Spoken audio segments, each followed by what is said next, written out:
Ilang araw na nga lamang, ay lilipad na papuntang Dubai, na magkasama, ang Kim Pao, na sina Kim Chiu at Paolo Avellino. Kaya naman, abot langit nga di umano ang kasiyahan ng mga Kim Pao fans, dahil finally nga daw, ay magkakaroon na ng quality time sina Kim at Paolo. Dahil alam naman natin na napakadami nga daw ang umiintriga sa totoong estado ng kanilang relasyon.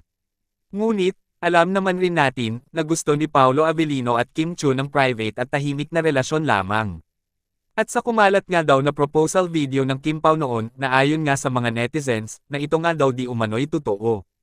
Kung kaya't makikita nga daw, na ang dress na ginamit ni Kim Chiu noon, ay kaparehas ng suot niya sa viral proposal video ng Kim Pao. Ayon nga kay Dayan, true yan. Sa hotel daw yan. Surprise para kay Kim ni Paolo. Hindi daw alam ni Kim mag-propose si Pao sa kanya before showtime. Kaya tinutokso siya sa mga kasamahan sa showtime. Exclusive lang daw sa family nila. Kung saan sumagot naman si Jing ng, it's a real proposal. Masdan ang damit, diretso sa showtime after sa hotel nag-propose. The pink dress. At ang sabi naman ni Myla, malamang nga totoo. Kasi grabe toksuhan ng buong cast ng showtime.